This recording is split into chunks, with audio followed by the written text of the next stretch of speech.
Alright, come. Alright, Shalom. First and foremost, we like to give all praises, honor, and glory into our power. Yahweh, by Hashem, Yahweh Shai, by Hashem Rikakwadash. You want to say double honor to the apostles and the elders of Great Millstone who rule well.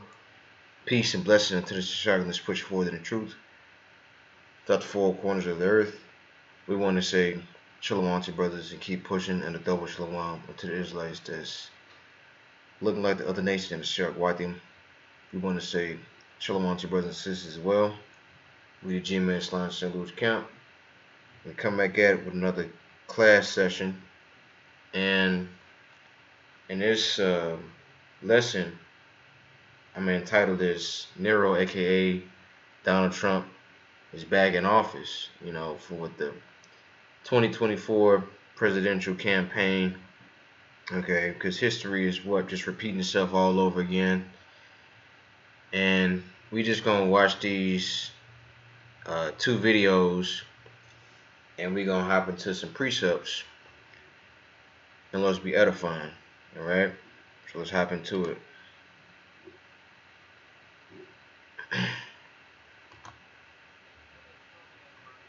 Is best remembered for two things: playing the fiddle while the great fire of Rome ravaged the city, and being one of the cruelest men to ever wear the big toga. While there's scant evidence that he was actually playing a stringed instrument as flames devastated his capital, the rest of his reputation was pretty spot on. So, today on Weird History, we're looking back on some of the most sadistic things Nero ever did. But before we take you back to the classical age, be sure to subscribe to the Weird History channel. Then drop down into the comments and let us know what other ancient people being super extra you'd like to hear about. Okay, like Tina Turner said, we don't need another Nero.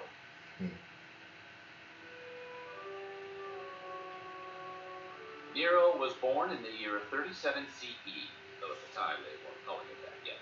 Nero was an only child, his mother being Agrippina the Younger, a great-granddaughter of former Emperor Augustus. When Nero was just 2 years old, his biological father died, and his mother got remarried to the sitting emperor, Claudius. Over time, Agrippina convinced her new husband to adopt the boy as his son and heir. By all accounts, it appears Claudius then purposefully started grooming Nero to take over. He had gold coins made to mark the occasion of the boy's adoption. And when he was just 16, Nero was married off to his stepsister, Claudia Octavia, the emperor's daughter. That was probably a little awkward. There's some debate about Nero's specific role in the subsequent passing of his stepbrother, Britannicus, who was just 13 when he mysteriously passed away. Tragically, he would not survive to read the encyclopedia set that would bear his name. Most scholars believe Nero, or someone close to him, maybe even his mom, ordered Britannicus to be poisoned, as he represented a potential threat to Nero's claim to the throne. Regardless of the specifics, Nero declined to offer any eulogy for his stepbrother at the funeral, arguing that it would oppress the public to have to hear a lot of depressing speeches. Well, he does have a point. Better just to have you on this play. You can't always get what you want. Most people have no clue that in 2024, the best way to make money with Amazon is not with physical products.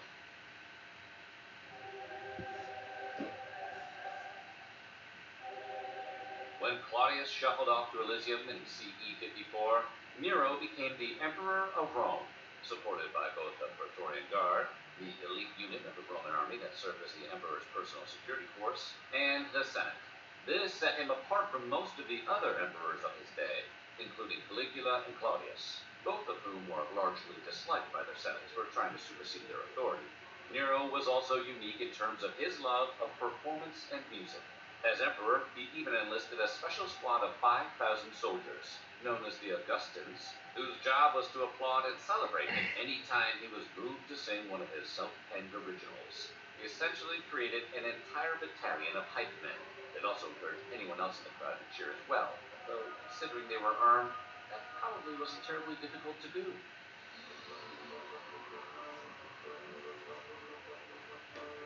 As he was just 16 years old upon taking power, Nero had a council of adults around him helping him govern, including his mother, his tutor Seneca the Younger, and the Praetorian commander Sextus Afranius Burrus. In 59 CE, when Nero was 22 years old, he had grown out enough facial hair that it was time to shave for the first time. A little bit of a late bloomer. Give him a break. Nero was so excited he organized a Juvenalia, or Games of Youth, to celebrate his facial hair achievement and subsequent passage into manhood. The games were focused on the performing arts and included just about every kind of theatrical performance of the time, maybe even a little stand-up. While many Roman actors hid their faces behind masks on stage, Nero insisted on no masks so he could see the actors' faces and monitor how much they enjoyed performing for him specifically. No pressure. Most scholars agree that Agrippina seemed intent on ruling herself through her son. She arranged for him to have advisors and tutors who saw things her way. She schemed to have her political rivals whacked or exiled, and she even had coins issued that featured Nero on one side and her own face on the other, a place of prominence typically reserved for an actual emperor. It's not entirely clear which decisions were being made by Nero and which were left up to his mother at the start of his reign, but their relationship definitely frayed significantly during this time. What is clear is that by 59 CE, Nero had soured on the relationship with his mother entirely, and probably arranged to have her bumped off. The specific rationale and circumstances of her death remain unknown. Roman writer Suetonius suggests that Nero was tired of living under his mother's over-watchful and critical eye, and arranged for her to die in a shipwreck. Huh, how do you do that? Right in the ocean?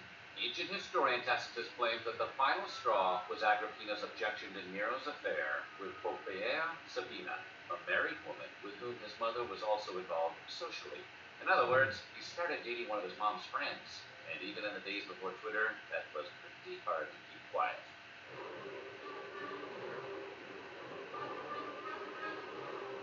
While Nero's reign up until that point was relatively calm and stable, in the period after his mother's passing in 59 CE, the emperor's behavior became erratic and unstable, and his decision-making suffered as a result.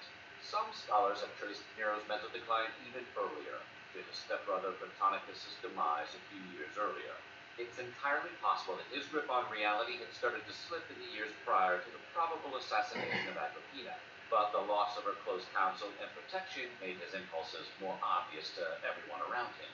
It's possible he genuinely felt bad, or maybe his worst son ever mug just wasn't as funny after the first week. In 60 CE, the young emperor started work on an elaborate and costly new palace, the Domus Transitoria, intended to connect various imperial estates. He also divorced his first wife, Octavia, and banished her to the small island of Ventotene.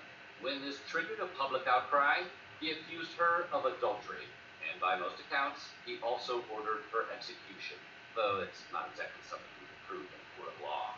That's why they called him Teflon Nero, or they would have if Teflon had been invented.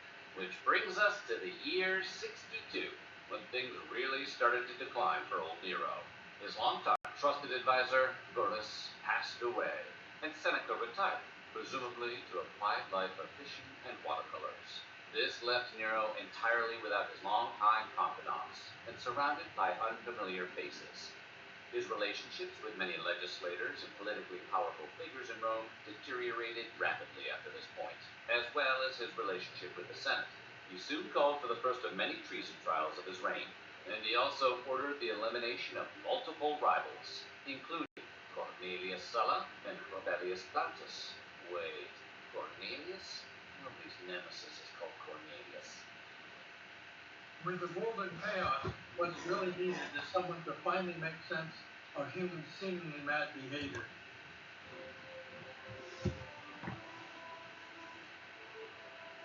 The Great Fire of Rome struck in the summer of 64 CE.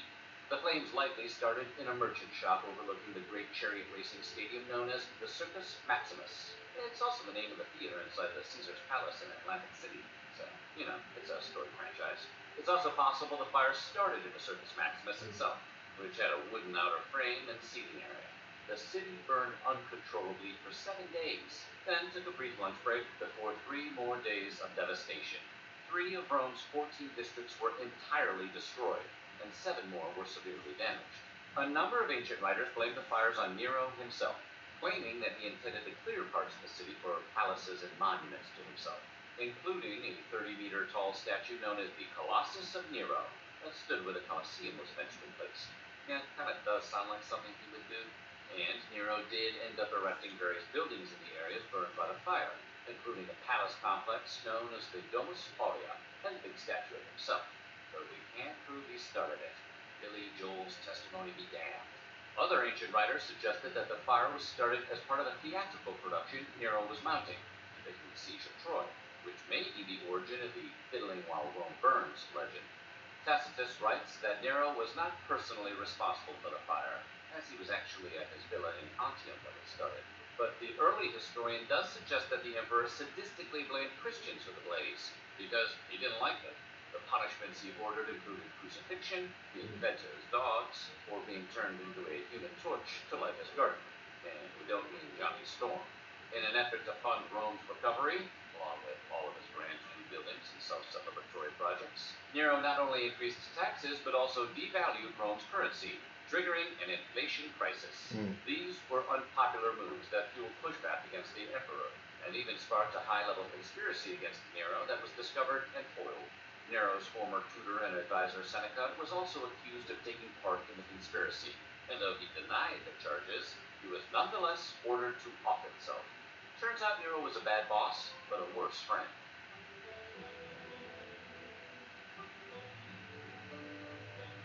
In case you couldn't tell, the emperor's mental state was, by this point, also in serious decline. In 65 CE, his second wife passed away, sending him into a state of deep and prolonged mourning, even though most Roman historians agree that Nero probably bumped her off, or failing to produce an heir. Nero's tax policies, alongside seemingly careless spending on grand palaces and statues of himself, had decimated the support throughout the city of Rome, and much of the western portion of the empire. A governor named Gaius Julius Vindex mounted a revolt against the emperor in 68, and though this rebellion was put down, it significantly weakened Nero's authority and influence. Like a man who showed up to a dunk contest wearing soccer cleats, people had serious doubts that Nero knew what the hell he was doing. In response, Nero fled Rome and considered taking off to the east, where his support remained more solid. Ultimately, he returned to the capital city and intentionally perished, though it's not entirely clear what happened. Some sources suggest Nero offed himself, while others suggest he ordered or even begged one of his companions to snuff it. One way or another, Nero played his last fiddle on June 9th of the year 68 at age 30. Still, Nero was so infamous that even after his death, there were rumors that he was somehow still alive. Some people came forward to claim that they were Nero, returned from exile, though these incidents usually ended up with the impersonators being whacked. But honestly, what else were they expecting? The only way you get whacked harder in that situation is if you actually were Nero. So what do you think? Was Nero the most sadistic emperor in Rome's history, or were the stories about him exaggerated?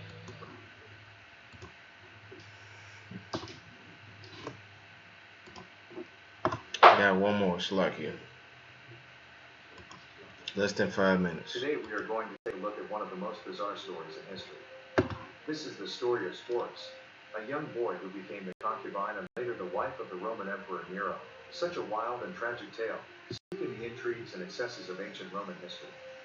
In the mid-1st century AD, Nero, the infamous Roman emperor known for his erratic behavior and extravagant lifestyle, sought pleasure and indulgence in unconventional ways. It was during this time that Sporus, a young boy of exceptional beauty, entered the imperial scene. Sporus, often described as having an ethereal beauty, caught the eye of Nero, who was known for his eccentric tastes. The young boy's features were said to resemble those of Nero's deceased wife, Poppaea Sabina, whom he had allegedly kicked to death while she was pregnant. This resemblance may have contributed to Nero's infatuation with Sporus. Nero took Sporus as his concubine, and the relationship soon became public, causing a scandal in Roman society. To further solidify their connection, Nero went to extraordinary lengths. He had Sporus castrated, a practice not uncommon in the ancient world, particularly for individuals destined for roles in the imperial court. This act marked a significant and irreversible change in Sporus' life. As Nero's favored companion, Sporus was granted privileges and luxuries. He lived in opulent quarters within the imperial palace, adorned in extravagant clothing, and attended to by a retinue of servants. Despite the apparent favor bestowed upon him, Sporus lived under the constant scrutiny and gossip of Roman society. The climax of this unusual tale occurred when Nero staged a public wedding ceremony between himself and Sporus. The event, complete with a full throttle procession and lavish celebrations, shocked the Roman populace. Nero, already notorious for his flamboyant lifestyle, seemed to revel in defying social norms and challenging traditional Roman values. The wedding between Nero and Sporus was not solely an act of personal indulgence, but also a political maneuver. Nero was keenly aware of the disapproval and resentment his rule had generated among the Roman elite. By flaunting his unconventional relationships, Nero aimed to showcase his absolute power and dismiss the opinions of those who opposed him. However, Nero's rule came to a tumultuous end. Faced with rebellion and the threat of impeachment, he took his own life in 68 AD. With Nero's death, Sporus found himself in a precarious position. The succeeding emperors, particularly Vespasian, who sought to restore stability and traditional values to the Roman Empire, did not share Nero's indulgence for scandalous relationships. Historical accounts differ on Sporus's fate after Nero's death. Some suggest that he fell out of favor and faced persecution. Others propose that he continued to live a life of luxury, albeit in a more subdued manner, under the protection of Nero's former attendants. Unfortunately, historical records provide limited details about Sporus's life before he became the concubine of the Roman Emperor Nero. The available information primarily focuses on his association with Nero and the subsequent events during their relationship. In the case of Sporus, his emergence into the historical record occurs when Nero took him as a concubine. That's pretty much it on that. But just a little something about Nero that's not common, you know. And I just wanted to bring this out too. This is what Donald Trump said in 2020, so March 7th. So this Donald Trump playing the fiddle, violin. My next piece is called "Nothing Can Stop What's Coming." So that was 2020. So now it's 2024. So that's him getting back in office and power. You know. Yeah, just a little history, the birth, and we pretty much already saw that. And you go ahead and start with that Daniel, the second chapter. And start at verse 31. Sure. I ain't gonna make this too long. Just get to the point. Yeah. Go ahead, bro. Yeah. I thought you said James. No. What?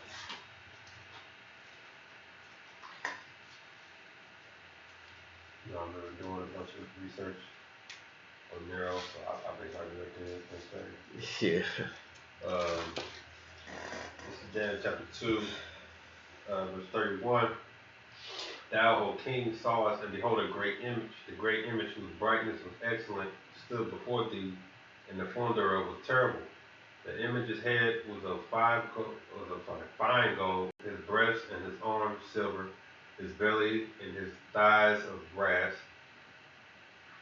his legs of iron, his feet part of iron and part of clay. Till thou sawest till that a stone was cut out without hands, which smote the image upon his feet, that were of iron and clay, and brake them in pieces. Then was the iron, the clay, the brass, the silver, and the gold broken to pieces together, and become like the chaff of the summer threshing floors, and the wind carried them away, that no place was found of them. And the stone that smote the image became a great mountain and filled the whole earth.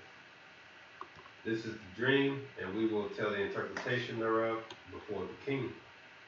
Thou, O king, art a king of kings, and O God of heaven, have given thee a kingdom, power, and strength and glory. Whatsoever the children of men dwell, the beasts of the field and the fowls of heaven have he given into thy hand, and have made thee ruler over them all. Thou art this head of gold. After thee shall arise another kingdom inferior to thee, and another third kingdom of brass, which shall bear rule over all the earth. And the fourth kingdom shall be strong as iron, for as much as iron breaketh in pieces and subdueth all things, and as iron that breaketh all these shall it break in pieces and bruise. Whereas thou sawest the feet and toes, part of potter's clay and part of iron, the kingdom shall be divided, but there shall be in it the strength of the iron, for as much as thou sawest the iron mixed with miry clay. And as the toes of the feet were part of iron and part of clay, so the kingdom shall be partly strong and partly broken. Right. And that's talking about the Roman Empire. You know, it's partly weak and partly strong. Just like the modern day Roman Empire. It's partly weak and partly strong. Alright. Keep going. And in the days, Verse oh yeah, it 43. says, and whereas thou sawest iron mixed with miry clay, they shall mingle themselves with the seed of men, but they shall not cleave to one another, even as iron is not mixed with clay. And in the days of these kings shall Yahweh of heaven set up a kingdom which shall never be destroyed, and the kingdom shall not be left to other people, but it shall break in pieces and consume all these kingdoms, and it shall stand forever. Right. And whose kingdom is that? Yahweh. That's Yahweh's kingdom. You know, because his kingdom is never going to end. It's going to be for all the rest of eternity. Alright. Keep going. For as much as thou sawest that the stone was cut out of the mountain without hands, and it break in pieces the iron, the brass, the clay, the silver, and the gold, the great Yahweh hath made known to the king what shall come to pass hereafter, and the dream is certain, and the interpretation thereof sure. Right. And what's that? Well, what's the stone? Right. Con. And just a quick precept real fast.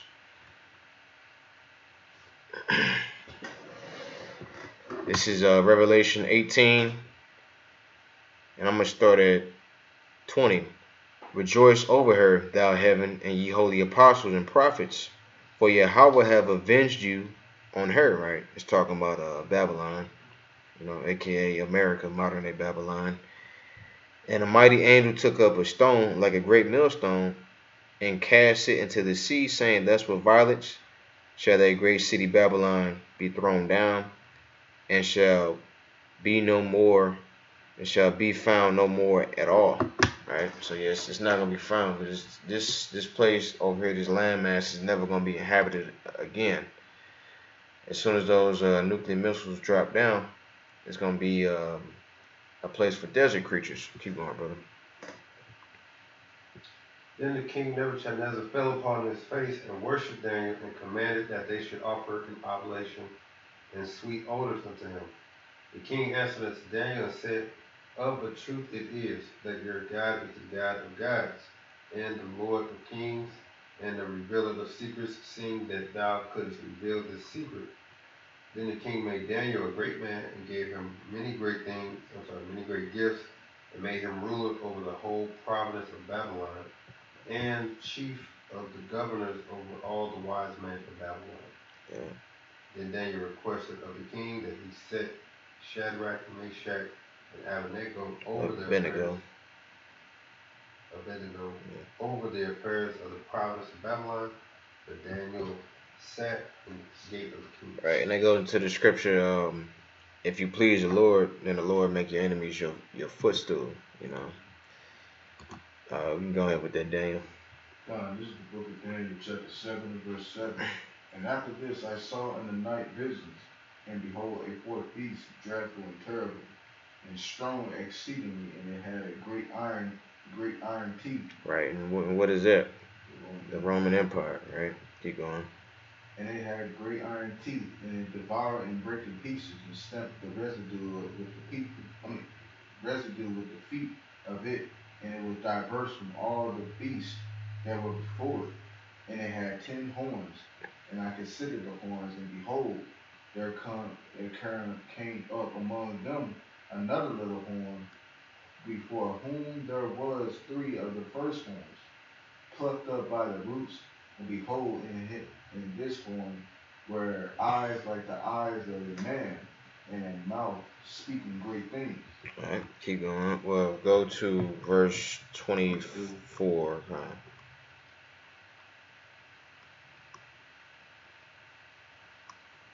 Yep. It's verse 24, and it says, and the 10 horns out of this kingdom are 10 kings that shall arise, and another shall rise after them, and he shall be diverse from the first, and he shall subdue 3 kingdoms. Right, so what's the 3 kings? Spain, France, Great Britain. Right? because this vision got revealed um, more in the book of Revelation about the seven-headed dragon with the 10 horns. Keep going. And it says, and he shall speak great words against the Most High, and shall wear out the saints of the Most High, and think to change times and laws, and think sloppy, and they shall be given into his hand until a time and at times and the dividing of times. But the judgment shall sit, and they shall take away his dominion, to consume and to destroy it unto the end. And the kingdom and the dominion and the greatness of the kingdom under the whole heaven shall be given to the people of the saints of the Most High, whose kingdom is an everlasting kingdom, and all dominions shall serve and obey him. Right. It's talking about when Yahweh Shai come back and crack the clouds, and when he set Israel up to rule forever, because we're gonna have those new bodies and we're gonna be perfect. Like, meaning what? We never gonna go off. And another thing is we never gonna go into slavery again. We never gonna have to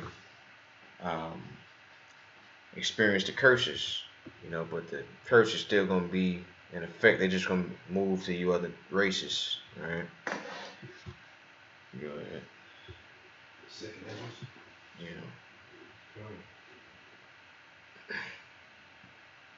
Okay. This is the book of Second Ezra, chapter 11, starting at the first verse. It says, then I saw a dream, and behold, there came up from the sea an eagle, which had 12 feathered wings and 3 heads. Right. So you had 12 feathered wings. That's what the 12 Caesars. So the 12 Caesars, starting off Julius Caesar, Augustus, Tiberius, Caligula, Claudius, Nero, Galba, Otho, Vitellius, Vespasian, Titus, and Domitian. Right? And the 3 heads, what do they represent, brother? I forgot. The triumvirate. Yeah, I think that's like Vespasian. Yeah. One of them is Vespasian. I think Vespasian, Titus. Yeah. Well, we gonna come back to that. Yeah. Keep going. And I saw, and behold, she spread her wings all over the earth, and all the winds of the air blew on her and were gathered together. And I behold, and out of her feathers there grew another contrary feathers, and they became little feathers and small. But her head were at rest, the head in the midst was greater than the other, yet rested it with the residue. Moreover, I beheld, lo, the eagle flew with her feathers and rained upon the earth and over them that dwelt therein. And I saw that all things under heaven were subject unto her, and no man spake against her, no, not one creature upon the earth. All right, that's pretty much it. So I just wanted to bring that up about those 12 Caesars that was ruling. Did you ever figure that out?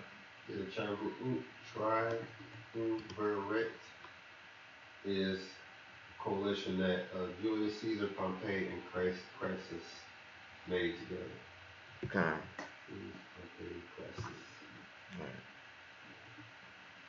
right. Hey, go ahead. Taiwan. This is the book of Revelation, chapter 6 and verse 3. It reads, and when he had opened the second seal, I heard the second beast say, come and see.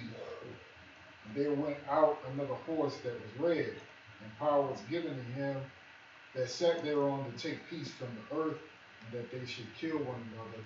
And there was given unto him a great sword. Okay. And this red horse represents who? Represents Esau, Edom.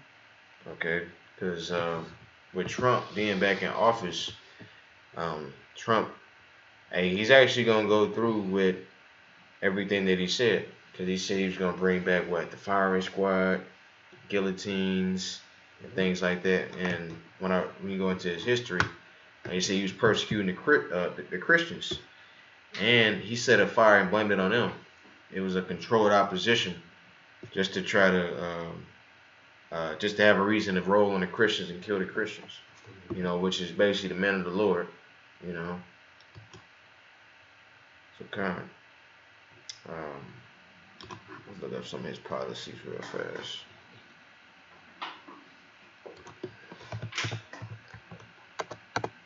Trump.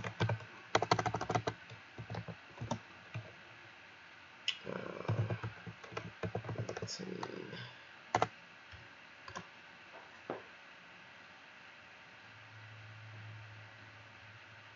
Bring out the guillotine.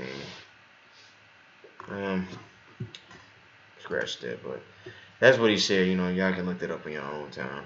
But yeah, he said he's gonna bring back the firing squad, guillotines, all these things, and yeah, hey, and Nero was a sadistic. He was a sadistic man, and a sodomite. All right. You can give chapter 12 to Revelation 12 and 10.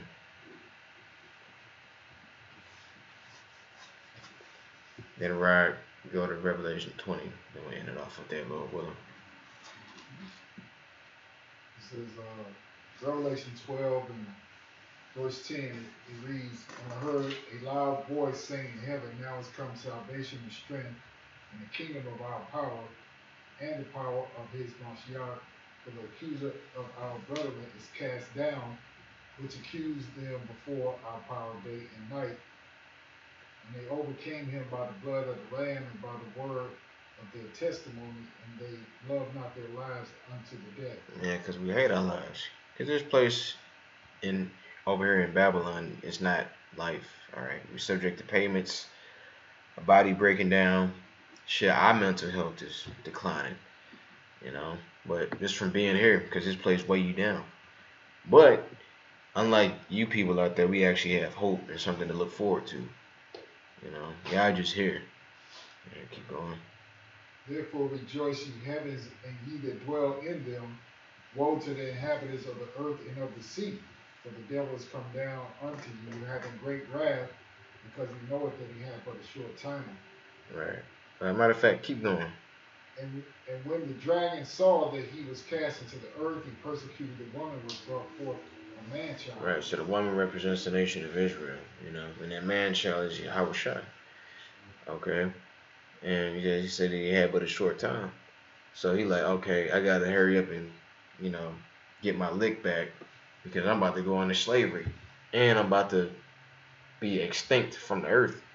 So I gotta do all I can while I can. All right. And I'm gonna read this, and then you can get yours. Revelation 20. Revelation 13 and 1. "And I stood upon the sand of the sea, and saw a beast rise up out of the sea, having 7 heads and 10 horns, and upon his 10 horns 10 crowns, and upon his head the name of blasphemy.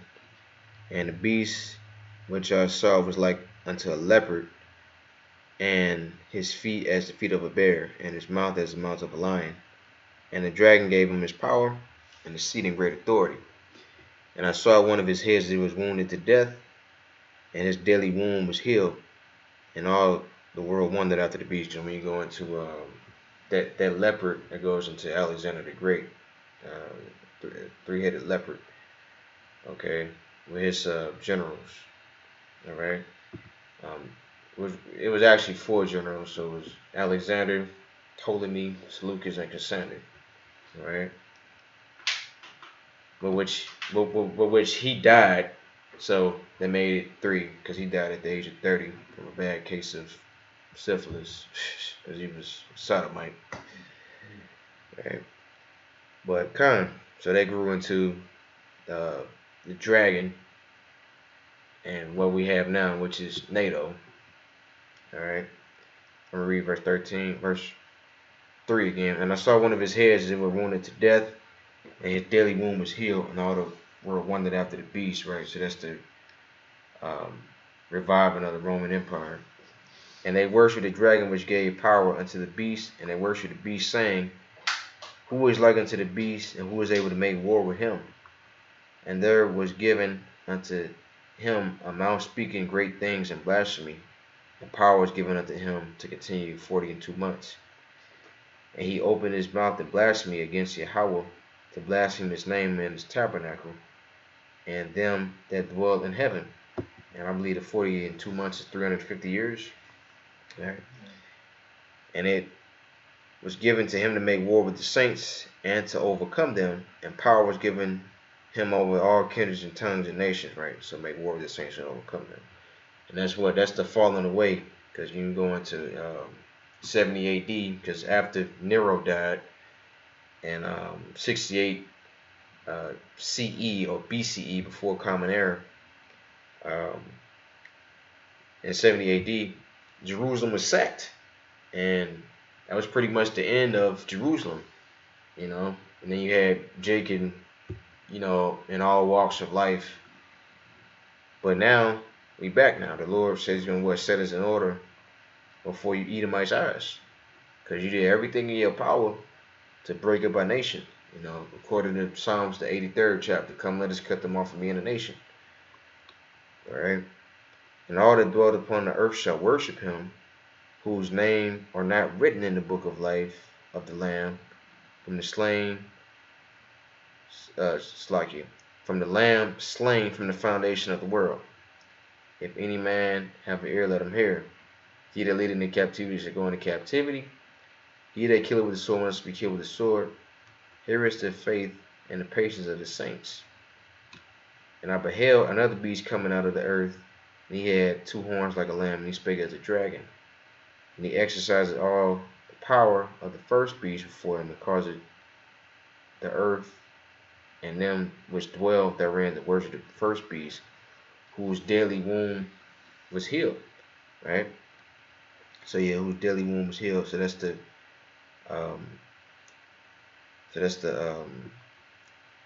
the beast, the Roman Empire getting healed, And he doeth great works, so that he maketh fire coming down from heaven on earth in the sight of men, right? And I believe that goes into Great Britain, because Great Britain basically gave birth to this whore America,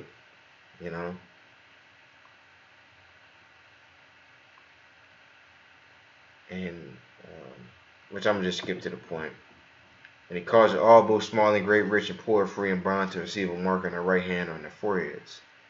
And no man might buy or sell, save he that had the mark or the name of the beast or the number of his name. Here is wisdom, let him that have understanding count the number of the beast, for it is the number of a man. And his number is 603 score and 6, right? So the mark of the beast, which is the sea hip, all right? Which, there's people over there in other countries that already got it. There's people that's here that has it, all right? And yeah, all that system is gonna get destroyed. Lucky.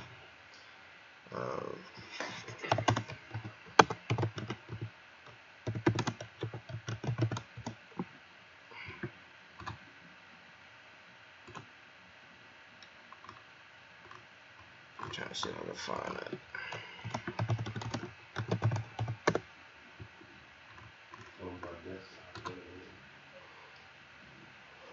It's blurry.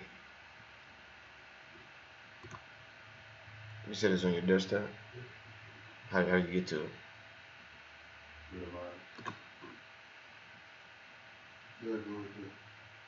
Where?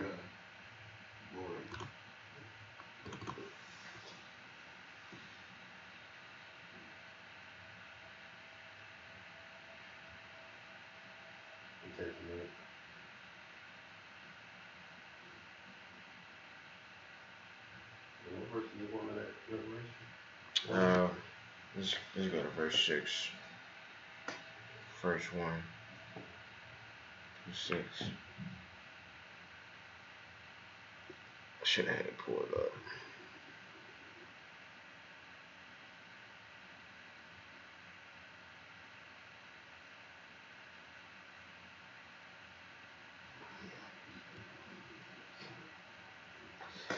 Okay. You got America, which is the horde sitteth upon many waters. Germania Major, the Romans, the French, the Spanish, Germania Minor, the British, the Greeks. Alright. So NATO. So NATO stands for North Atlantic Treaty Organization. The 7 heads, 7 governments or kingdoms ruled by Esau. Alright. So the 10 horns: Belgium, Denmark, France, Italy, Luxembourg, Netherlands, Greece, Spain, Portugal, England, Ireland, West Germany. Okay. Yep. And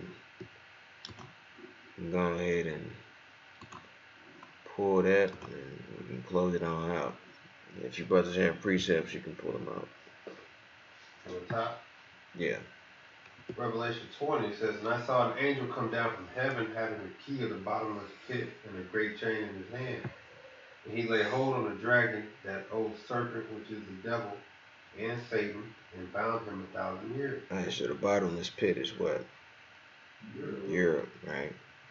And lay hold on the dragon, which is Esau. We just saw his system, 7-headed dragon. To that old serpent, which is the devil and Satan, bound him 1,000 years. That's him going into the slavery in the dark ages. Alright, keep going.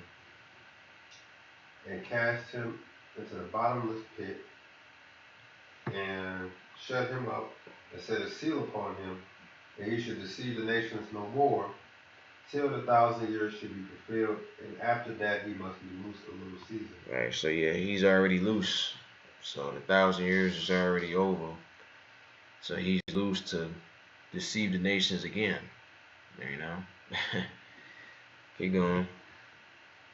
And I saw thrones, and they sat upon them, and judgment was given unto them. And I saw the souls of them that were beheaded for the witness of Yahweh, and for the word of Yahweh, and which had not worshipped the beast, neither his image, neither had received his mark upon their foreheads or in their hands, and they lived and reigned with Mashiach 1,000 years. But the rest of the dead lived not again until the 1,000 years were finished. This is the first resurrection. Alright, so yeah, the man that died in his truth, you know. So they're about to see Yahweh Bashem Yahushua come back. You know. Keep going. Blessed and holy is he that hath part in the first resurrection. On such the second death have no power, but they shall be priests of Yahweh and of Hamashiach, and shall reign with him 1,000 years. Right, it goes into the elect, you know, because the second death is with fire. First death was water. Second death is with fire. You know, but you have to make it on this side, right? Okay, no precepts. I got one, if you don't mind, I don't know if y'all got it already. Revelation 13, starting at the 14th verse, right? No, we didn't get it. I actually skipped that one.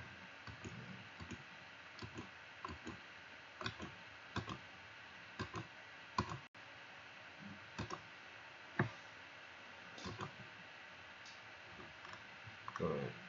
Right. You know, revelation means to reveal, to remove a veil, right? And being that Donald Trump is back in office, and how you said he's gonna start bringing back all these the death penalty and things like that, that goes into draconian law, the MOTB, Right. CHIP, and all that goes into draconian law, right? Which, when you look at the word draconian, it means dragon. Okay, this is the book of Revelations 13 and verse 14. It says, "And deceiveth them that dwell on the earth by the means of those miracles." Yeah,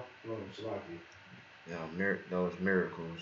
Yeah, and he deceiveth them that dwell on the earth by the means of those miracles, in which he had the power to do so in the sight of the beast, right? so when you go into the miracles, you're talking about the brain chip, Neuralink. Neuralink, and then the chip in the hand, which is the MOTV. Okay, how people are going to be willing to take those things so they could have some type of life as far as like being able to eat, being able to walk, see, and do things through computers. Okay, saying to them that dwell on the earth that they should make image to the beast which had a wound by a sword and did live. So that's another thing you brought up going into the Roman Empire that shows how Babylon today, USA, okay, is Rome 2.0. Okay. That's right. What's that? Slovakia. Oh no, I'm sorry, Slovakia. Revelations 13 and 11. I got ahead of myself. Slovakia, right? Yeah, I read that one. Oh, you read the Yeah. Revelation 13 and 11? Yeah, well, you can read it again and expound on it if you want. Kind, it says, and I beheld another beast coming up out of the earth, right? And he had 2 horns like a lamb, and he spake as a dragon, okay? So, and that's the thing that people in this world don't understand. You know, you got the Democratic and Republican Party, okay, the 2 horns, but they still part of the same head, okay? Okay, whether the Shrek donkey won, okay, or whether Nero won, okay, they still part of the same system, okay? They still part of the same system, okay? And you know, even if the Shrek donkey won, she was still gonna bring about those draconian measures, okay? And that's what you get. That's why the scriptures say they spake as a dragon, okay, and exercises all the power of the first beast before him, okay. I'm talking about Rome, okay, and causes the earth and them which dwell therein to worship the first beast, okay, whose deadly wound was healed, and that's what you was going into about how Rome, the first Rome is the same thing as America, you know, aka Babylon, okay. So that's all I wanted to say. Yeah. Nothing else? No comment. Yeah, so you know the point is Nero's back in office. Got it. You believe in reincarnation, so what he did before, we believe that he's gonna do it again. It all lines up with prophecy. So understand this is all prophetic. Don't be dismayed like the people in the world. They are heartbroken because they believe that they actually had a chance. That this was like fair game. It's not fair game. It's pre-selected. This is setting up a prophecy to come. Like the brother basically stated in the book of Revelation. That's basically the times we live in.